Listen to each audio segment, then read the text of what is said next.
Welcome. You're listening to The Aligned Self, Conversations in Creating a Conscious and Abundant Life. This is Daniel Denovi. I'll be your guide and host. Let's see just where we can take this.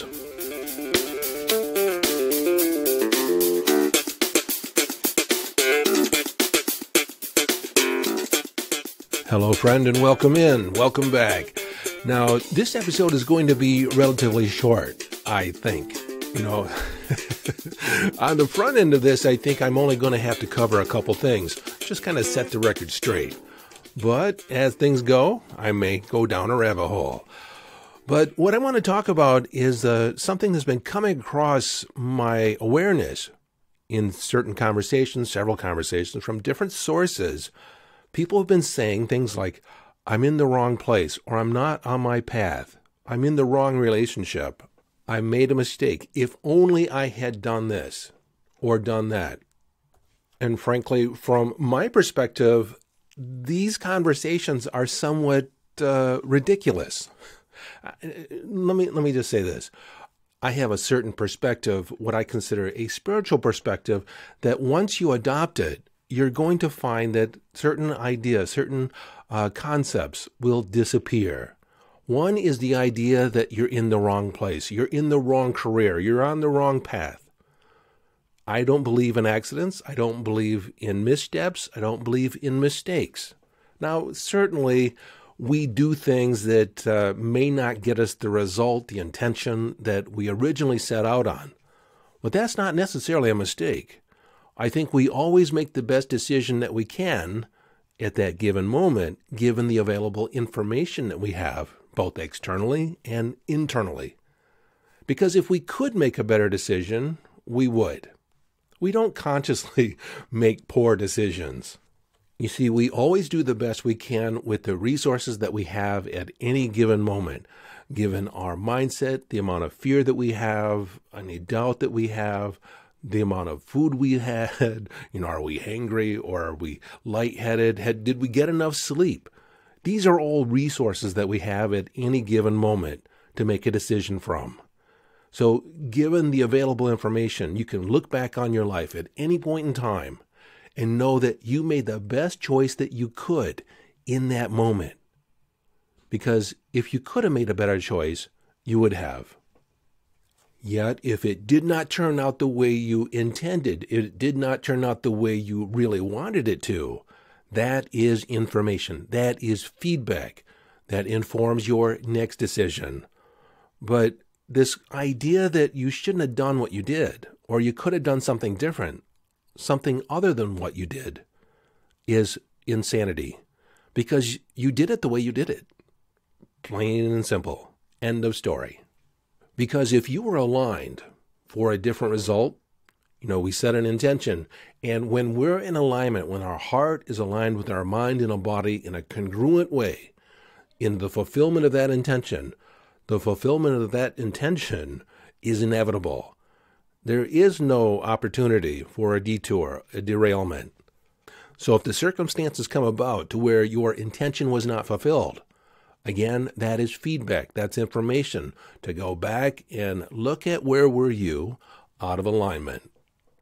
And from this perspective, you can never not be on your path. Of course, there are opportunities, there are methods, pathways, sidewalks, roads that are more effective, more productive to get you to where you originally intend. But wherever you are is where you are. And wherever you go, there you are. That is like the law of location. You can't change that. And this conversation, this perspective that you shouldn't be where you are is ludicrous. Because if you weren't supposed to be there, you just wouldn't be there. That also talks about deservability.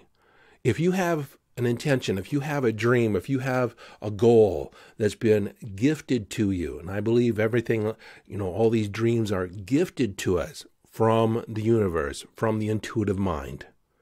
That if it occurs in your knowing and if it occurs in your mind as a possibility for your life, then you have the capacity to fulfill on it. It's part of your destiny if you choose it. It's being thrown out there as a possibility for you. Not maybe, not if, but if you decide that that's what you want and then align with it, you will achieve it. It's inevitable. No matter how big, no matter how grandiose it is, if it's in your mind, consider that it was and when you go back to the beginning, when you think about different dreams you have, different ideas about possibilities for your life, they just sort of popped in your head, popped into your awareness. Did they not? You just kind of had this idea. You got this vision for your life. It was gifted to you. And it was only gifted to you from all that is because you have the capacity, you have the ability to see it to fruition. Now, at this very moment, you may not have the resources, you may not have the mindset to fulfill on it, but I believe that you would not be gifted this idea unless you could do it, that you had the ability and the capacity to do it if you apply yourself, if you focus your mind on that attention, if you get in alignment. So to contrast that, if you have a dream, if you have a possibility that you consider for your life, yet you have doubt in your mind whether you could fulfill on it, eradicate that, dismiss it, because you would not have the dream if you did not have the capacity to see it through. I don't believe the divine, I don't believe that the intuitive mind is that callous, is that cruel, to give you an idea, to give you a wish, to give you a dream, and then not give you the capacity or the ability to fulfill on it. That just seems like it would be downright brutal, callous, cold-blooded, heartless. I don't believe the universe operates that way. So this is why I think it's a spiritual belief that you have to adopt. That the universe always has your back, that everything is always working out for you. And if you experience an obstacle, a barrier to your progress, it is not put there to stop you. You see, an obstacle is only an obstacle if we declare it so, if we name it so. To me, an obstacle, I don't have obstacles. I just have items and things to handle. When they come up, you just handle them. They may slow your progress. They may put you on a detour. But I also look at, how did I call this into being? Is this, is it from my own urging, my own doubt that this situation came about? Or is there some grander plan behind this? The opportunity to take a step back and reassess my approach. Take one step back to rest, to gain my perspective, to leap 5 steps ahead. I see every delay, every detour as an opportunity to spring forward with even more enthusiasm, more momentum, more force and velocity. Because the implied belief behind that if you were stopped, if there is a delay, the implication is that you are actually moving forward. You are actually gaining momentum. And so this is just an opportunity, again, to take a step back, reassess, and move forward with more commitment, more dedication than you had before. The other idea that came across my path, I guess, was that this person said that they felt like an imposter. They had created a circumstance, they created a business, in fact, and in the back of their mind, they felt like they were an imposter. They didn't feel like they were really in the right place, that they were the person to fulfill on this, that they were going to do something in some way to let people down, to not follow through, to not show up the way they said they were. And again, I find this humorous, because if you declare it, if you say this is how it's going to be, who has the ultimate decision on this? It's you. It's not over until you say it is. So again, if you make a misstep, if you run off the rails, you just put yourself back on it, you rededicate yourself. You can never let anyone down unless you choose to let them down, unless you choose not to follow through. And even then, that's feedback. You get to take a look at, how were you being when you made the commitment? How were you being when you made the promise? What was your mindset? Did you really promise with the intention of following through? And yes, that could have been there if you believe that you're an imposter, that you're not the real deal. Then, of course, you would make promises and not follow through. But I go back to William Shakespeare. I just love this quote. To assume a virtue, to assume a quality, to assume a way of being, act as if you have it not. Act as if it is a natural expression of who you are. This is quite different than the fake it till you make it. Years ago, I had a client who was actually a CEO. He had created an entire company, he had 200 employees. Yet, and when he went home, he felt like he was an imposter, that he shouldn't be where he is. Because in his mind, he was just faking it. He wasn't really that great of a manager. He wasn't that much of a visionary. He had an idea, and he just did the things necessary in order to create it. And he had an entire business with 250 employees. And he paid them employees, which allowed them to pay other people. So he was making a profound impact in the world. Yet, when he went home, he thought he was an imposter. He thought he was a fake. And that was only because the story that he was telling about himself was different than the way he was showing up, was different than what he was promising. So what we did was we updated his story. The old idea that he had about himself just wasn't true. Because if you look at the available evidence, what he was actually producing in his world, his old story just didn't support that. There was no way he could create that business and that connection with all his employees if that original story was true. It just wouldn't be possible. And we're going to be talking more about the story that you tell about your life, about your money, about your finances, about your relationships, who you are for the world, that story that you have. And everybody has a story that they tell about why things are the way they are. But in future episodes here, we're going to dive deeper into that. In fact, the very next episode is going to be more of an introduction, I guess, just for you to begin challenging the different stories, looking at what is the story here in this area? What's the story am I telling in this area? That's going to be the next episode. But today, I just want to remind you, or bring it to your awareness, that there are no mistakes. There are no coincidences. There is synchronicity. There is cause and effect. Things are the way they are because they were meant to be. And when I say meant to be, I'm not saying because God didn't want you to have something or that some other force prevented you from having it.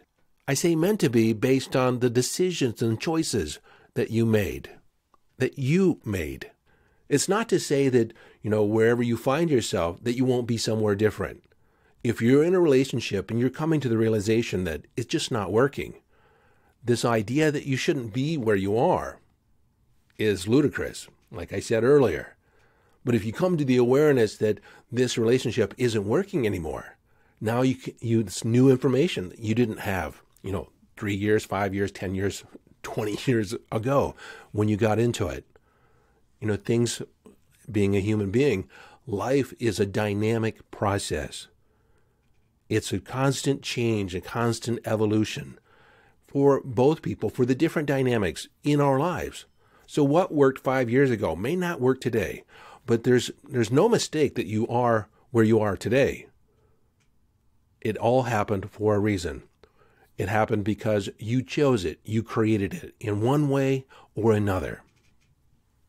And just because you look around you and look at what you've created thus far, doesn't mean that you cannot create something more amazing, more fantastic, more phenomenal, given that you now have fresh eyes, new information, a new perception about what's possible.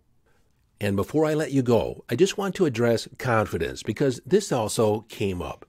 Someone had a dream, but they didn't feel they had the confidence to fulfill on it.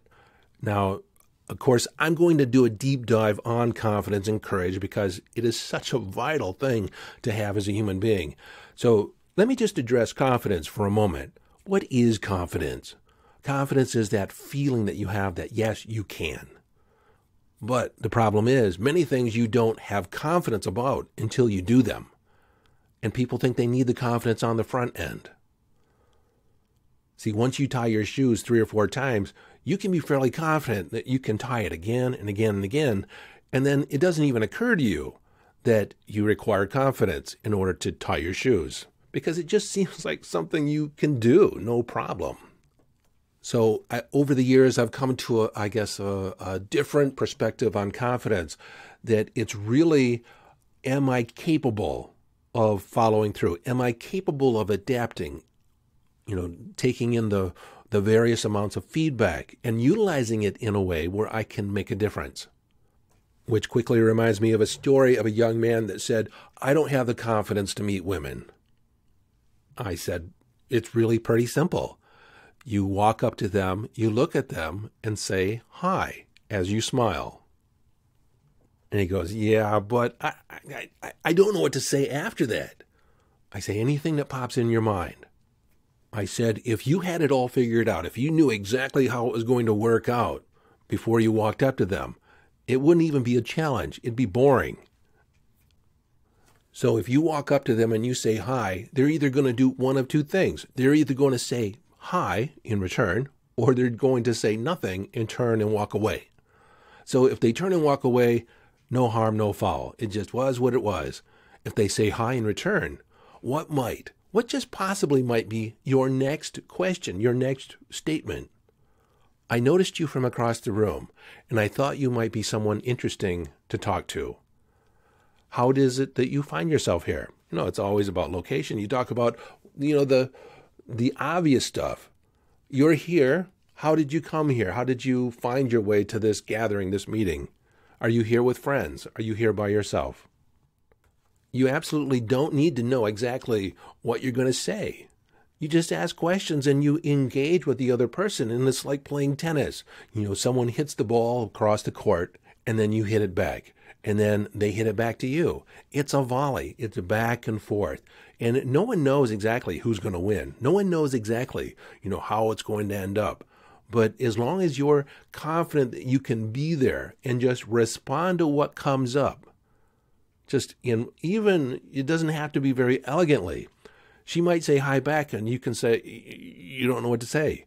You can just say that. Like, I'm sorry, I just saw you from across the room and you looked interesting to talk to, but at the moment, I can't think of anything I want to ask you. Like, suddenly, my mind's gone blank. And he says to me, I could never say that. I'm not going to admit that I don't know or I'm nervous. I said, why not? It's self-evident. Even if you don't say it, it's there. It's evident, that you're nervous or you don't know what to say, because there'll be this silence, this awkward pause. So all you do is identify and address the awkward pause. And when you can talk about it, when you can be present to it, it shows that you have a certain amount of confidence that you'll be able to get through it, and that, you're human. So this brings me back to another one of my favorite quotes, is that when you get tangled up doing the tango, you simply tango out of it. See, a lot of people don't engage because they don't want to get tangled up. But when you accept on the front end that you could get tangled up, and that if you do, you'll just tango out of it. You just dance your way through it. And once you make that decision that no matter what comes up, no matter what happens, again, obstacles, barriers, it's just items and things to handle along the way. I just had a memory pop in my head that goes along with tangoing out of getting tangled. I can remember asking a very attractive woman if she would meet me for lunch sometime. And she said, I have a boyfriend. And I said, well, why wouldn't you have a boyfriend? And then I paused, thinking, looking like I was very pensive. And I said, well, okay, he can come, but he's going to have to pay for himself. And then she laughed and said, no, I don't think he'll go for that. I said, you don't think he'd pay for himself? And she said, no, I don't think he'd want to have lunch with you. I said, he doesn't even know me. She got flustered and said, well, I don't think he'd want me to have lunch with you.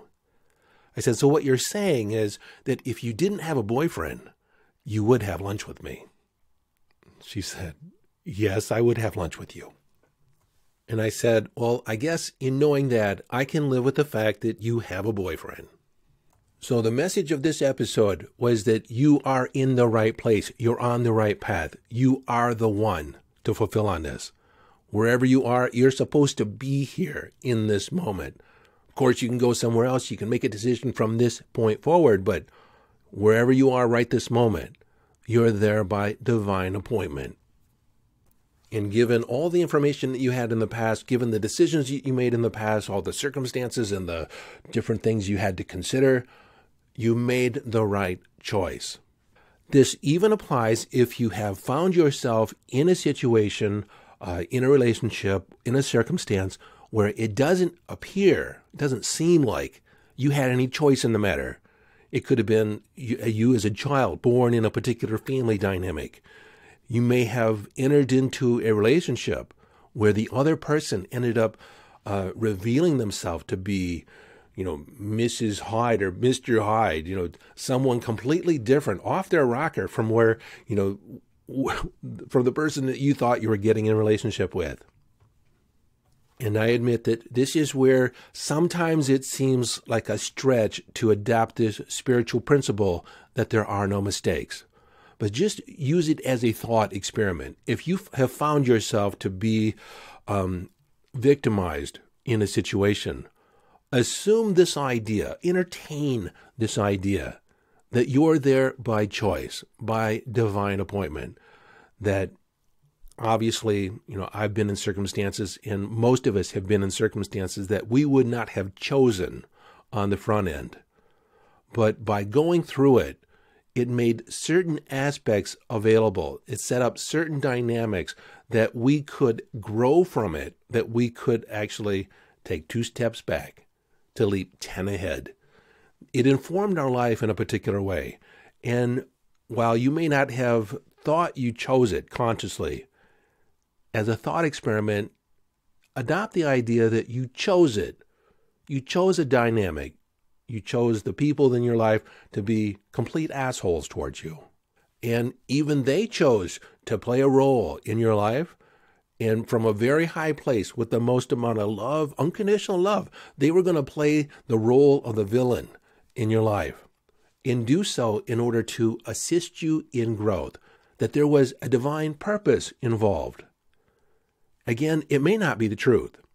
But if you entertain the idea, if you adopt it as a thought experiment, what if I went through these circumstances in order for something more amazing, more phenomenal, more fantastic to be released from within me? Perhaps it was preparing me for something more fantastic than I can currently conceive of. It happened for me. And again, it goes to the story that you're telling about what went on. I've talked about in past episodes where if you have a traumatic past, you can use that story, you can use that event and tell a story about it on why you're damaged, on why you're wounded. Or you can use it to say, because I went through this, it made me aware that I have a greater capacity for life, that I would never ever treat anyone like this. It gave me a particular point of view to where I could be more compassionate and respond to people in a deeper way. And while I never would have chose it on the front end, it made a lot more available to me had I not gone through it. How you tell the story is your choice. And I'm fond of saying that you can either have the story of your dysfunction or the story of your healing. You can't have both. This was one of those podcasts that kind of came up and was birthed through me. I could not talk about it, even though I had other things on the docket, other things on the agenda. This seemed important, and that's how I run my life. When things come up, I'm empowered to talk about it. I think there's a reason for it, because the way it's in the forefront of my consciousness, I almost cannot not talk about it. It's like there's this fire inside that's fueling it, that I need to get it out in order for me to be able to talk about other things. So if you've been in the questioning if you're the one, let's put that to rest. You're the one.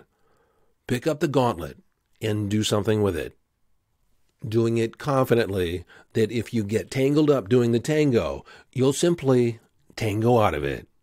This has been Daniel Denovi, urging you to follow your bliss. Trust those inner vibes, that inner guidance, as you live the epic life.